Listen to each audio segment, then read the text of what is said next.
할렐루야, 여러분 밤새 잘 주무셨습니까? 우리가 코로나로부터 면역을 잘 키우는 방법 중에 하나는 잠을 잘 자는 것입니다.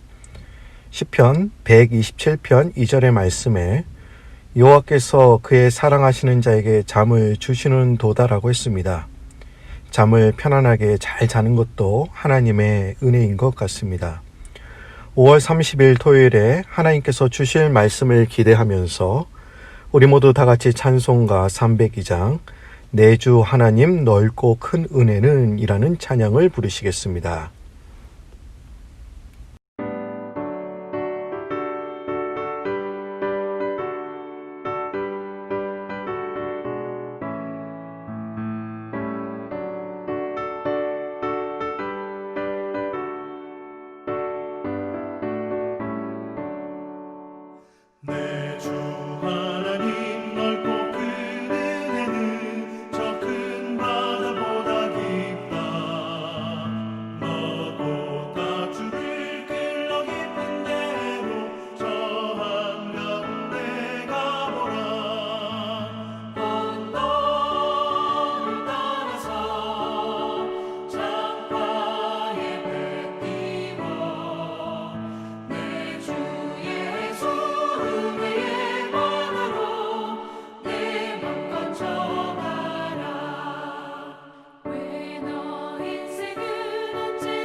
이 아침에 하나님께서 우리에게 주실 말씀은 하박국 2장 12절에서 20절까지의 말씀이 되겠습니다. 피로 성읍을 건설하며 불로 성을 건축하는 자에게 화 있을진저 민족들이 불탈 것으로 수고하는 것과 나라들이 헛된 일로 피곤하게 되는 것이 만군의 여호와께로 말미암음이 아니냐. 이는 물이 바다를 덮음같이 여호와의 영광을 인정하는 것이 세상에 가득함이니라. 이웃에게 술을 마시게 하되 자기의 분노를 더하여 그에게 취하게 하고 그 하체를 드러내려 하는 자에게 화 있을진저 내게 영광이 아니요 수치가 가득한즉 너도 마시고 너의 할례 받지 아니한 것을 드러내라. 여호와의 오른손의 잔이 내게로 돌아올 것이라. 더러운 육이 내 영광을 가리리라. 이는 네가 레바논의 강풀을 행한 것과 짐승을 죽인 것 곧 사람의 피를 흘리며 땅과 성읍과 그 안의 모든 주민에게 강풀을 행한 것이 내게로 돌아오리라. 새긴 우상은 그 새겨 만든 자에게 무엇이 유익하겠느냐? 부어 만든 우상은 거짓 스승이라 만든 자가 이 말하지 못하는 우상을 의지하니 무엇이 유익하겠느냐? 나무에게 깨라 하며 말하지 못하는 돌에게 일어나라 하는 자에게 화 있을진저 그것이 교훈을 베풀겠느냐? 보라, 이는 금과 은으로 입힌 것인즉 그 속에는 생기가 도무지 없느니라. 오직 여호와는 그 성전에 계시니 온 땅은 그 앞에서 잠잠할지니라 하시니라. 우리는 신앙생활을 하면서 이런 질문을 종종 하게 됩니다. 왜 하나님은 나의 부르짖음에 응답하지 않으시는가? 믿음 때문에 이렇게 고통을 당하고 있는데도 하나님은 왜 침묵하시는가? 왜 하나님은 나의 이런 상황과 처지를 해결해 주시지 않는가? 내 기도가 모자라서 그런 것일까? 아니면 하나님이 나의 기도를 듣지 않으시는 것일까? 우리가 이런 질문을 종종 하게 되는데 이것은 나의 경우만이 아닙니다. 왜 하나님은 과거 역사 속에서 잠잠하셨는가? 왜 하나님은 지진으로 수많은 사람들이 죽어갈 때도 침묵하셨는가? 가스실에서 자신이 택한 백성 수백만 명이 고통 속에서 죽어갈 때도 하나님은 아무런 일도 하지 않으셨는가? 왜 오늘 하나님은 이러한 악한 사회와 불의한 세상을 그냥 참아보고 계시는가? 여러분, 우리는 이와 같은 질문을 계속하고 있습니다. 이와 같이 하박국서는 신정론을 제기하고 있습니다. 여러분, 신정론이란 하나님이 전능하시고 선하시다면 왜 이 세상에 고통이 존재합니까? 라고 질문하는 것이 신학적인 용어로 신정론이라고 우리는 부릅니다. 오늘 본문은 이스라엘보다 더 악한 바벨론을 심판의 도구로 세우셔서 이스라엘을 유린케 하시는 이유가 무엇입니까? 라는 질문에 하나님께서 대답을 하시는데 그것이 오늘 본문 말씀의 내용입니다. 하박국은 하나님께서 타락한 이스라엘을 심판하신다는 것에 대해서는 아무런 의의도 달지 않았습니다. 그에게 있어서 문제가 되었던 것은 바벨론을 통하여 이스라엘을 심판하는 데 있었습니다. 이스라엘이 아무리 타락하였다고 해도 하나님을 모르는 이방인들보다야 월등히 나았습니다. 그런데도 공의로우신 하나님께서는 이들을 통하여 이스라엘을 심판하시겠다고 하시니 하박국으로서는 의문을 품지 않을 수 없었습니다. 여러분, 하박국이 품었던 의문은 오늘 우리도 충분히 품을 수 있는 성격의 의문입니다. 성도가 비록 범죄하였다고는 하나 하나님을 모르는 세상 사람들에 의해 고난을 당하거나 악인이 악을 행하면 하나님의 심판을 받아야 마땅함에도 도리어 승승장구하며 형통할 때 우리는 하나님을 향하여 신앙의 해이에 빠질 수밖에 없습니다. 저는 이 하박국이 하나님께 물었던 이 질문 자체가 참 의미가 있다고 생각됩니다. 왜 그럴까요? 그가 하나님을 믿지 않았다고 한다면 이런 질문조차도 할 수 없었을 것입니다. 여러분, 무신론자나 불가지론자들은 하나님의 존재를 믿지 않기 때문에 이런 질문조차 하지 않습니다. 그들은 이렇게 결론을 짓지요. 세계 속에 악이 있다는 사실은 하나님은 존재하지 않거나 아무 일도 할 수 없다는 것을 증명하는 것이다. 그들은 결론을 쉽게 내어버립니다. 그런데 우리는 이 문제를 수학 공식처럼 단순하게 취급할 수 있는 문제입니까? 그렇지 않습니다. 여러분, 한번 우리의 삶을 한번 보시기 바랍니다. 우리의 삶의 정의를, 인생의 정의를 쉽게 우리는 정의 내릴 수 있습니까? 우리가 그렇다고 한다면 우리도 하나님을 향하여 신앙적 의문을 품고 하박국처럼 질문할 수 있다는 그 자체는 하나님이 역사의 주인이시고 이 세상을 통치하고 계시는 분이심을 믿고 있기 때문에 이 질문을 할 수 있는 것입니다. 우리가 하나님을 믿지 못한다고 한다면 이런 질문조차 할 수 없을 것이죠. 우리가 이 문제를 몸부림치면서 하나님께 질문하고 있다는 그 자체가 내가 하나님을 믿고 있다는 것을 지금 증명하고 있는 것입니다.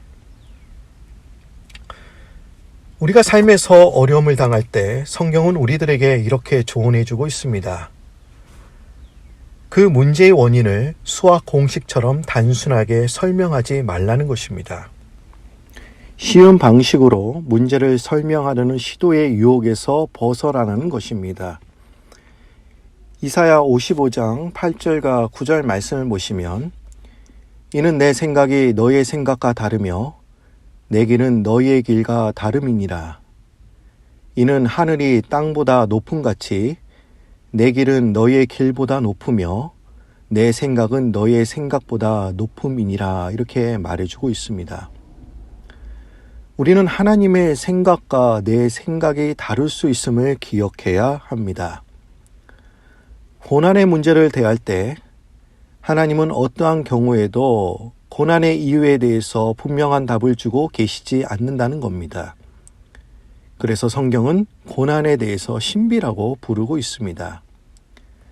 하나님의 생각을 너무나 쉽게 그리고 단순하게 해석하려는 그 자체가 무모한 것입니다. 욥과 그 친구들의 경우를 생각해 보십시오. 욥의 세 친구들은 분명히 욥을 위로하기 위해서 그리고 그의 고통을 이해하기 위해서 노력을 합니다. 하지만 그들이 고난의 문제에 대해서 깊이 생각하면 할수록 그들은 오히려 함정에 빠집니다. 고난의 의미를 추상적으로 쉽게 풀어가려고 하다가 결국 욥의 친구들은 하나님께 꾸중을 듣고 맙니다. 우리는 결코 고난의 문제를 단순하게 공식화시켜서는 안 됩니다. 제가 목회를 하면서 가장 마음이 아픈 것은 고통과 어려움 속에 빠져 있는 사람들 앞에서 함부로 말하는 사람을 만날 때입니다. 이들은 이렇게 이야기를 합니다. 야, 잘 생각해봐. 하나님 앞에서 죄 지은 것이 없는지 곰곰이 생각해봐. 여러분, 이렇게 말하는 것이 그 사람을 2번 죽이는 일입니다. 절대로 그렇게 말씀하시면 안 됩니다. 자신의 신앙의 기준과 잣대로 단순하게 말할 일이 아닙니다. 그건 그가 하나님과의 관계 속에서 그가 발견하고 해결해야 될 문제이지 우리들이 어떻게 답을 내려줄 성격이 아닙니다. 2번째로 우리가 삶에서 어려움을 당할 때 성경은 이렇게 조언해주고 있습니다. 하나님은 우리가 당하는 어려움에 대해 설명할 의무가 없으시다는 것입니다. 하나님이 설명하시지 않으신다고 해서 그분이 일하시지 않는다는 것을 의미하지 않습니다. 우리가 대답을 알아도 그 대답은 결코 우리들에게 만족을 주지 않습니다. 우리는 원인만 알면 모든 문제가 해결될 것이라고 착각하고 있지요. 여러분 생각해 보십시오. 여러분이 심한 중병에 걸린 것을 알았다고 해서 그 병이 미리 치료된 것입니까? 아닙니다.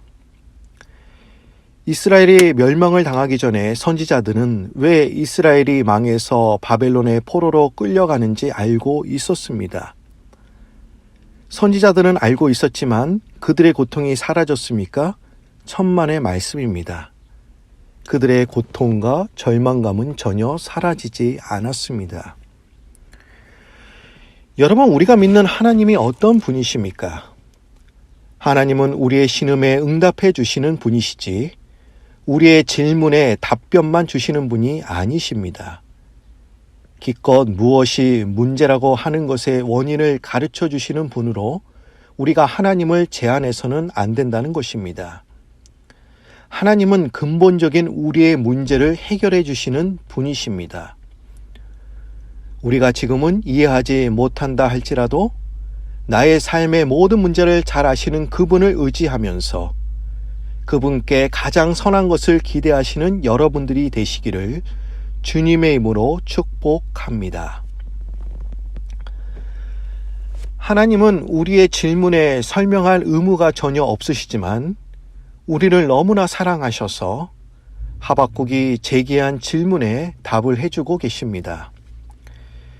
여러분, 하박국이 질문한 그 두 번째 질문이 무엇이었습니까? 제가 서두에 이렇게 말씀을 드렸습니다. 이스라엘보다 더 악한 바벨론을 심판의 도구로 세우셔서 이스라엘을 유린케 하시는 이유가 무엇입니까? 근데 오늘 본문 말씀에 이 하박국의 질문에 하나님은 세 가지로 지금 대답을 해주고 계십니다. 어떻게 말하고 계십니까? 결국 바벨론이 멸망할 수밖에 없는 이유를 말하고 계세요. 첫째로 이 바벨론이 멸망할 수밖에 없는 이유가 무엇이냐? 이 바벨론은 결과만 생각했지 가정에는 전혀 생각하지 못했다는 데 있습니다. 가정이 의로운지에 대해서 전혀 관심이 없었다는 겁니다. 오늘 본 말씀 12절에서 14절까지의 말씀인데 제가 12절만 읽도록 하겠습니다. 피로 성읍을 건설하며 부의로 성을 건축하는 자에게 화 있을진저. 여러분, 이 바벨론 성은 고대의 성들 중에서 그 규모가 가장 방대한 성이었습니다. 우리가 이 성을 보면서 이런 질문을 할 수가 있지요. 과연 바벨론은 무엇으로 이처럼 견고하고 화려한 성을 지을 수 있었는가? 이에 대한 적절한 대답은 그들의 강탈과 착취에 있다고 우리는 말할 수 있습니다. 그들이 이처럼 성을 건축하면서 얼마나 많은 피정복 국가의 백성들이 강제 노역에 동원이 되고 얼마나 많은 사람들이 고통을 당하고 죽었겠습니까? 바벨론은 어리석게도 자기들의 안위와 영광만을 생각하고 그것을 위해 피정복민들의 생명을 박탈하고 그들을 도구와 희생물로 삼았습니다. 우리가 집중해야 될 것은 여기에 있습니다. 우리는 눈에 보이는 결과보다도 가정이 의로운지 한번 우리의 시선을 집중시켜야 합니다. 두 번째로 바벨론이 멸망당할 수밖에 없었던 이유를 말하고 있는데 이 바벨론은 주변국들에게 선한 영향력을 끼치지 못했다는 것이지요. 여러분 15절에서 17절까지의 말씀인데 제가 15절 말씀만 읽도록 하겠습니다.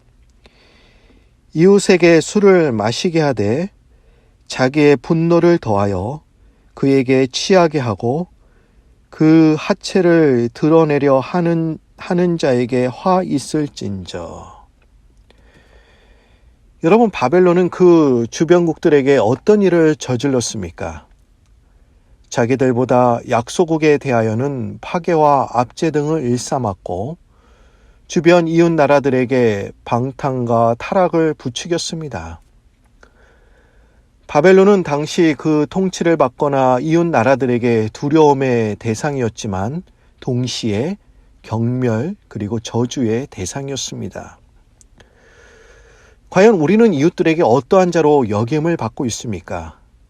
경멸과 멸시의 대상인지 아니면 존귀한 자로 영광스러운 자로 여김을 받고 있는지 우리 자신을 냉정하게 살펴보아야 합니다. 우리가 어떤 것을 성취하기에 앞서 이웃들에게 어떠한 삶의 면모를 보여주고 있는지 헤아릴 수 있어야 된다는 그런 말씀이 되는 것이지요. 셋째로 바벨론이 멸망을 당할 수밖에 없는 이유는 가증한 우상을 만들어 숭배했기 때문입니다. 18절에서 20절까지의 말씀이 되겠는데 제가 18절 말씀을 제가 읽겠습니다. 새긴 우상은 그 새겨 만든 자에게 무엇이 유익하겠느냐? 부어 만든 우상은 거짓 스승이라 만든 자가 이 말하지 못하는 우상을 의지하니 무엇이 유익하겠느냐? 여러분, 많은 사람들이 허무하고 무가치하기 그지없는 우상을 숭배하는 이유가 무엇입니까? 그 근본적인 이유가 무엇이라고 생각하십니까? 여러분, 10계명 제2계명을 보시면 너를 위하여 새긴 우상을 만들지 말라고 했습니다. 인간이 우상을 만드는 것은 자신을 위해서 만든다는 것이지요. 인간이 우상을 숭배하는 것은 우상을 위하는 행위처럼 보이지만 사실 우상 숭배는 자신을 위한 일입니다. 자신의 탐욕과 욕심으로 그 일을 행하는 것입니다. 그렇기 때문에 골로새서 3장 5절에 탐심은 우상 숭배라고 말하고 있는 것입니다. 비록 우리가 눈에 보이는 형상을 지닌 우상을 숭배하지 않는다고 해도 그 마음에 탐심과 탐욕이 있다는 것은 우상 숭배자와 다를 바가 없다는 것입니다. 그렇기에 하나님을 섬기는 성도들 중에는 우상 숭배자가 얼마든지 있을 수 있다는 것이죠. 자신의 탐욕만을 위하여 인생을 사는 분들은 바벨론과 같이 가증스러운 우상 숭배를 하는 자들이라는 것입니다. 여러분, 바벨론이 이스라엘을 심판하는 도구로 사용되었습니다마는 그들도 결국 하나님의 심판으로부터 예일 수는 없었습니다. 그들이 심판을 받은 이유가 무엇이었습니까? 결과만 중요시했지 가정에는 신경을 쓰지 않았다는 것이죠. 그리고 주변국들은 전혀 생각하지 못하고 그들의 것을 착취하고 빼앗은 일에만 몰두한 나머지 그들은 멸망당할 수밖에 없었습니다. 또한 그들은 자신의 탐욕만을 위해서 살았기 때문에 하나님은 그들을 가만히 놔둘 수가 없었던 것이지요. 하나님은 우리의 질문에 설명할 의무가 전혀 없으셨습니다. 하지만 하나님은 바벨론이 왜 멸망을 당할 수밖에 없었는지 그 이유를 충분하게 우리들에게 말씀해 주시고 또 우리가 고민했던 문제에 대해서도 속 시원하게 지금 응답해 주고 계십니다. 어떻게 응답해 주고 계실까요? 오늘 본문 말씀 2장 12절 말씀, 이 말씀이 오늘 본문의 키가 되는 말씀인데 우리 다 같이 이 말씀을 읽어보면 좋을 것 같습니다. 이는 물이 바다를 덮음같이 여호와의 영광을 인정하는 것이 세상에 가득함이니라. 물이 바다를 채우는 것처럼 여호와를 아는 지식이 세상에 가득 채워져야 하나님의 공의와 정의가 완벽히 세워진다는 것입니다. 여러분, 이 말씀은 우리들에게 속 시원하게 응답해 주시는 것이지만 동시에 우리들에게 비전을 제시하고 있는 것입니다. 세상이 정의롭지 못한데 나 하나 가정을 중요시하고 이웃들을 존귀하게 여기고 탐심을 품지 않는다고 해서 이 세상이 바뀔까?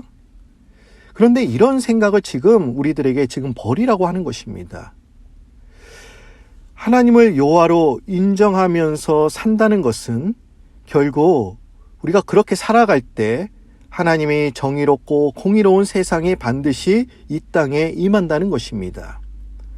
우리의 삶의 목적이 하나님의 영광이라면 기꺼이 고난의 자리에서도 믿음을 지키면서 악인의 형통을 부러워하지 말고 믿음으로 살아간다면 정의로운 세상이 반드시 온다는 것입니다.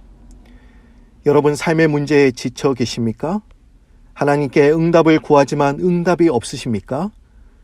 그럼에도 불구하고 고난의 자리에서도 믿음으로 우리가 반응하면 여러분들의 근본적인 문제가 하나님의 뜻하신 계획 가운데 아름답게 이루어질 줄로 믿습니다. 나 하나 고난의 자리에서도 하나님의 영광을 산다고 해서 세상이 달라지겠어? 아닙니다. 내가 고난의 자리에서도 믿음 가운데 살 때 그때 하나님의 역사는 시작되고 이 세상은 환하게 밝아지는 줄 믿습니다.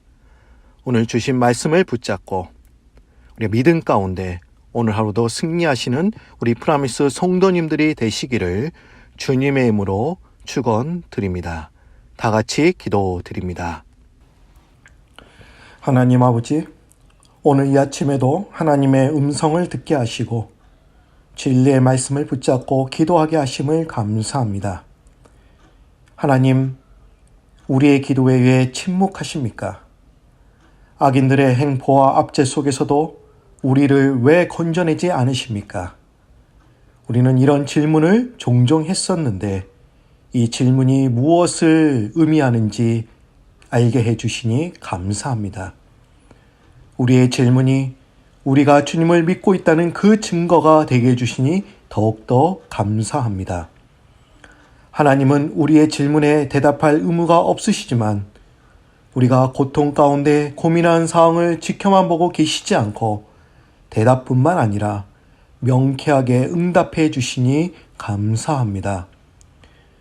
우리가 고난과 환난 가운데서도 하나님의 영광을 위해서 살아가게 하시고 의인은 믿음으로 살리라는 하박국의 고백이 우리의 고백이 되게 하여 주옵소서. 세상은 부패하고 악으로 가득 찬 세상인데 내가 믿음 가운데 산다고 뭐가 달라지겠어? 이런 생각을 버리게 하여 주시고 너희가 만일 정의를 행하며 진리를 구하는 자를 한 사람이라도 찾으면 내가 이 성읍을 용서하리라라는 말씀처럼 우리가 정의를 행하며 진리를 구하는 그 한 사람, 그 주인공이 되게 하여 주옵소서. 주님, 내일은 우리가 성령 강림주일로 지키게 됩니다.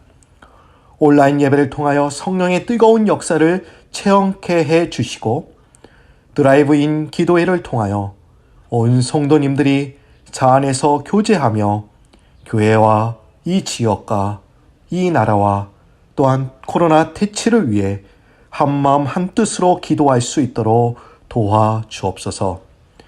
너무나 덥지 않는 좋은 일기도 허락해 주시고 또한 우리가 오랫동안 만난 식구들을 바라보며 그동안 교제와 신앙생활이 얼마나 귀하고 값진 일이었는가를 깨닫는 시간이 될 수 있도록 도와주옵소서.